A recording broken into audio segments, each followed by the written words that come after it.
Hello and welcome to Newsclick. I'm Paranjoy Goa Thakurta, and today we're going to look at the situation currently prevailing in the northeastern part of India. It's often just clubbed as northeast. Actually, there are 8 states, 7 sisters, Assam, the most populous, Arunachal, the biggest in terms of geographical area, and then we have Meghalaya, Nagaland, Mizoram, Manipur, and Tripura. And the 8th state is, of course, Sikkim. And politics is very complex because the Northeast is a very complex area. It's a complex mosaic of multiple ethnicities, languages, regions, and tribes. I'm reading out from the blurb of a book that has just been published. It's titled Insider, Outsider, Belonging and Unbelonging in Northeast India. And with me here in the studio of Newsclick, I have one of the 2 editors of this collection of essays. I'm very happy to welcome Samrat Choudhury. Samrat is a journalist with 20 years of experience. He's been an editor of newspapers in India's major metropolitan areas and now divides his time between his hometown Shillong, the capital of Meghalaya, and his place of refuge, Kolkata. And for the benefit of our viewers, your articles have appeared in many of the major newspapers in India and also international publications like the New York Times and the Dhaka Tribune. And this is not your first book. Your first book was called The Urban Jungle, 2012. And this is your second book, and you won the 2018 Asian Leadership Fellow from Japan at the International House of Japan in Tokyo. Thank you, Samrat, for coming here. If you just have a look at the big picture, your book talks about migration and citizenship. And these are very, very important topics across the world, and particularly in the Northeast. And most of us believe that it's likely to exert a very important influence on the outcome of elections in that part of India. The Citizenship Amendment Bill, which is lapsed as a bill, but nevertheless it aroused intense passions. And of course, we have the NRC, or the National Register of Citizens. Kindly explain to our viewers why these issues are so important in the run-up to the Lok Sabha elections, and how the ruling Bharatiya Janata Party hopes to gain from what has happened in the recent past. Historically, politics in Northeast India has had a very strong element of insider-outsider politics. So there is a very long history to this politics of trying to evict alleged illegal migrants from Bangladesh. And this has been the driving force for politics in Assam certainly, but also at different points in different states of the Northeast. What has happened with the NRC and the Citizenship Bill is that this issue, which had to some extent receded from the forefront, is now back front and center as the most important issue in politics in Northeast India. And that was clearly the intention of the Bharatiya Janata Party. That was clearly the intention of the BJP President Amit Shah, and the person who's often described as the Amit Shah of the Northeast, Himanta Biswa Sarma. He used to be Congress Chief Minister Tarun Gogoi's right-hand man, and now arguably he is the most influential leader of the Bharatiya Janata Party in Northeastern India. So I am not sure that they did their maths properly. I think they were trying to change the angle of politics, which in Northeast India has traditionally been ethno-linguistic, to religious. And that is still the effort that is being made to change the locus of politics from ethno-linguistic to religious politics. However, I don't see it as being entirely successful in the Northeast. It may backfire on them. I would not be surprised if rather than gain, they actually lose political ground in the forthcoming polls in Northeast Okay. India. Samrat, only time can tell whether you are right or not. The conventional wisdom is that what is often called Hindu consolidation. If a substantial section of the Hindu population, especially in Assam and also in other states, their votes consolidate, the other groups, despite their opposition to the NRC and the way it's being implemented, and the CAB, the Citizens Amendment Bill, that consolidation would ensure that the BJP and its allies perform well in the Lok Sabha elections, which are scheduled for April-May of 2019. I don't see that as happening, because what the NRC did was make a lot of BJP supporters uncomfortable, because essentially it was meant to push out people who didn't have documentation to prove that they had arrived before the date set by the Assam Accord in 1971, March 1971.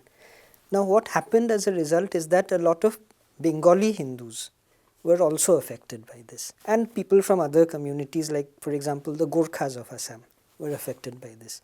Now these are communities which have traditionally voted BJP.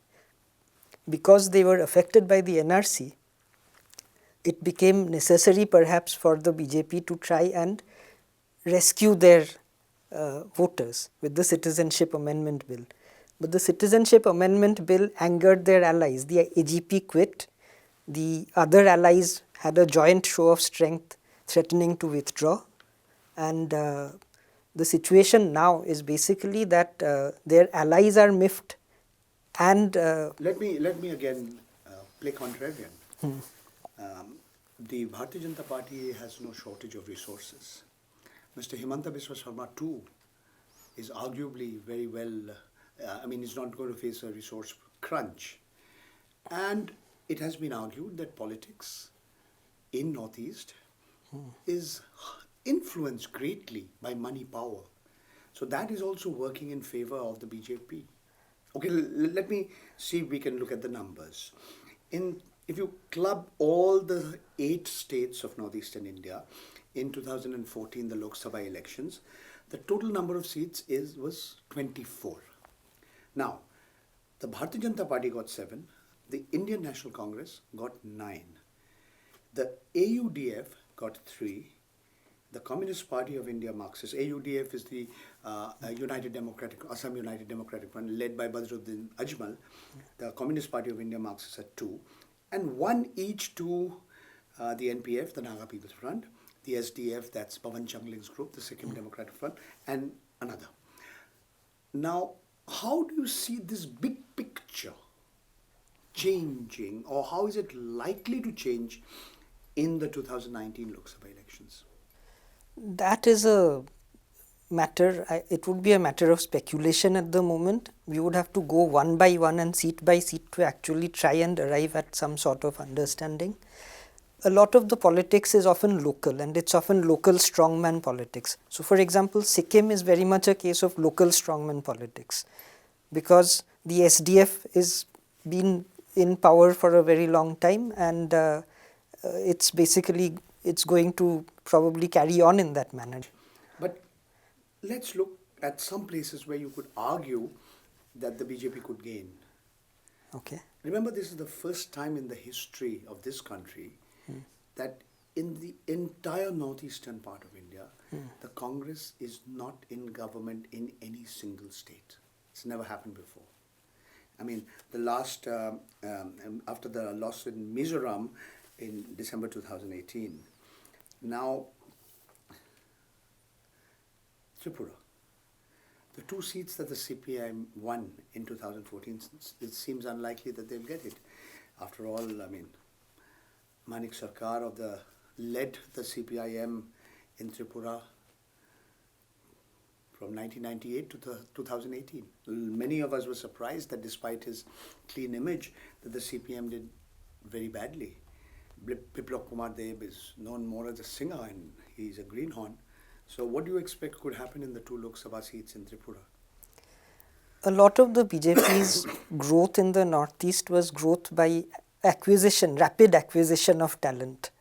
And it's not really been organic growth in most places. Even in Tripura, their growth actually owes a lot to the sudden relative disappearance of the Congress in that state. And so the fractioning of the Congress enabled their growth. The coming elections, they will have that same tribal non-tribal divide, which has been a factor in many states in the northeast, playing a role. And their own allies, their own tribal allies, may not be entirely happy with them. The NRC is going to be a factor, the Citizenship Bill is going to be a factor. So it's going to be tribal non-tribal politics which may turn out to be important. The BJP has definitely gained considerably, but the CPM did not entirely collapse in its vote share. Its vote share was hardly 3% behind the BJP's. Because it was a clear CPIM versus BJP contest, that 3% difference in votes made a lot of difference in seats. Do you think there's a possibility that the CPM may be able to hold on to the two Lok Sabha seats in 2019?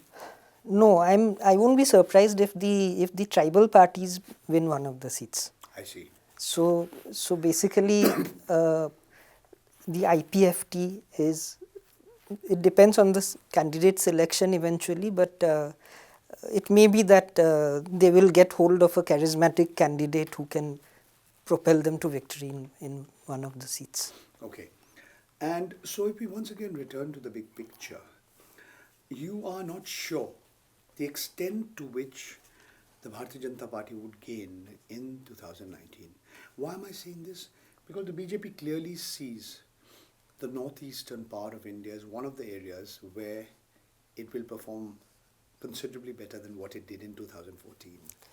I don't believe that at all. I believe that is now a show of, it's bravado essentially. I think they're persisting with the line on Citizenship Bill to try and polarize the electorate in West Bengal. My suspicion is that the entire focus is actually West Bengal, and the northeast is just a way in which West Bengal politics is almost being peripheral.